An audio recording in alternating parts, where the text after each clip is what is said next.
Hello to all the listeners at the Habura worldwide. This week we will be reading Parashat Vayishlah. And Parashat Vayishlah really has in it one of the most emotion-invoking moments in the entire Torah.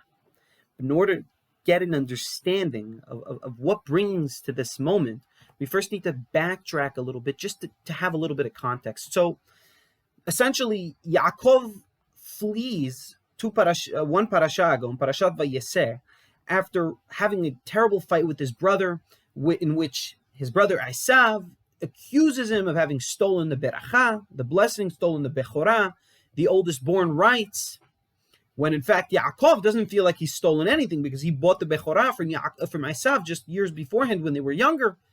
And this whole terrible fight in which Yaakov ends up having to flee Eretz Yisrael, live outside of Eretz Yisrael for years, build his life, and Esav too builds his life over years.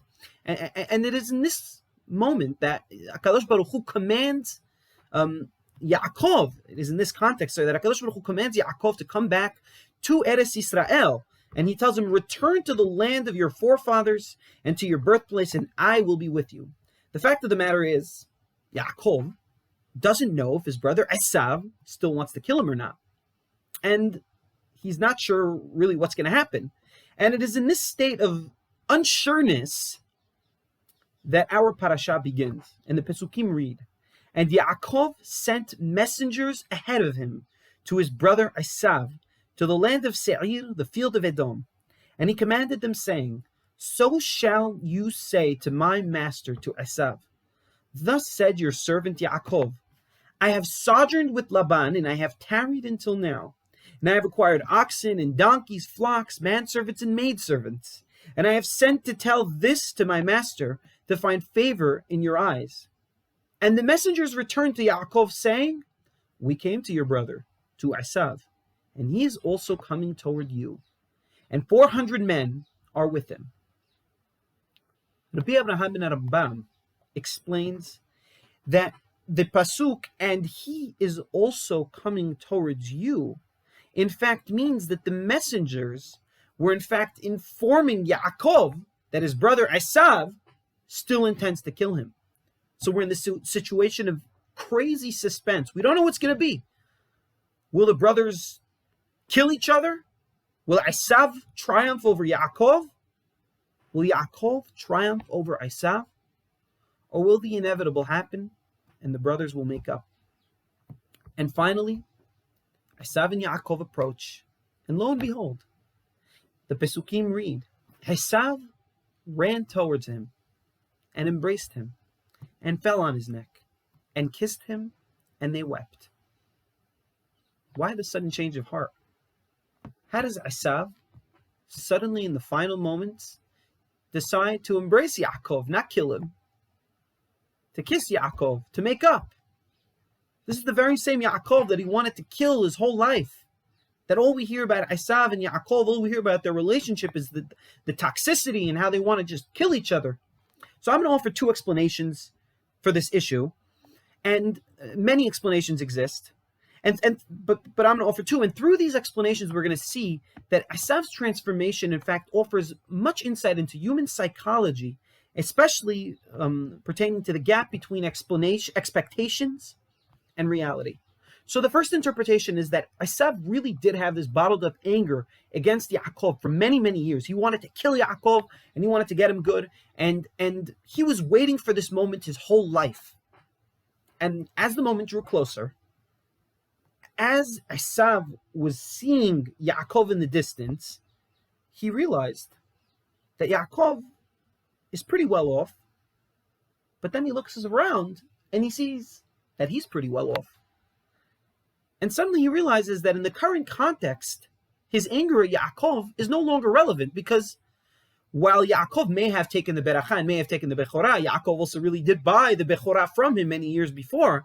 And the reactions and the way their lives ended up happening was that everything was okay.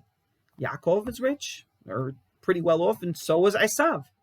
And so this whole nevuah that there was about the brothers, and when their mother was pregnant, in which a malach tells her, and the greater one shall work the younger one, which can be interpreted in two ways in Hebrew. It's an amphibolious prophecy. It can mean either the greater will work, the younger will work the older, or the older will work the younger. This whole nevuah loses its context to the brothers in their current situation. And after so many years apart, both Yaakov and Esav understand that it's not through their rivalry with each other that they'll find greatness, but by achieving individual freedom and working to better themselves that they will find their greatness. And thus, the rivalry dissipates in a moment. And so the expectations of hatred from Esav and the fear that Yaakov feels are irrelevant and cease to be when the two brothers finally meet and they embrace each other after so many years. The second possible explanation is that Esav's hatred for Yaakov was literally something of the past. Esav lived his life after Yaakov left, after Yaakov ran away, lived his life just like Yaakov did. Wasn't thinking, he wasn't feeding himself off the hatred for Yaakov. He lived his life, and he led a very successful life, and he wasn't focused on Yaakov. And Yaakov was feeding himself with this fear. He was sure that Esav wants to kill him all this time, but they just didn't talk to each other. They didn't meet each other.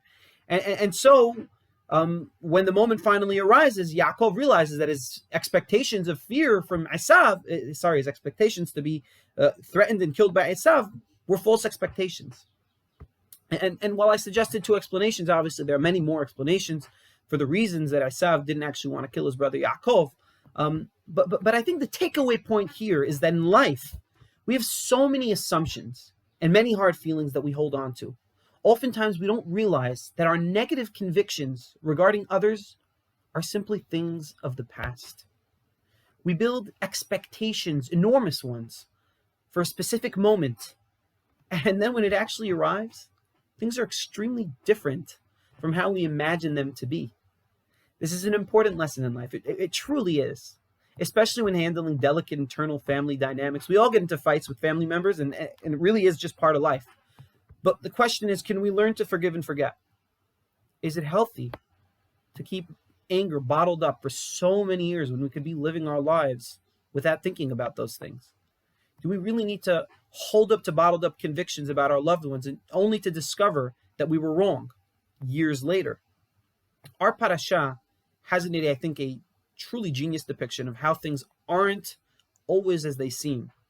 Certainly with those closest to us, if we learn to move on and live our lives freely to their utmost, then if we want to move on and live our lives freely to the utmost, then we really must learn to forgive and forget, and not bottle up emotions and not hold on to expectations, but rather communicate with one another in order to actually live in peace and be successful.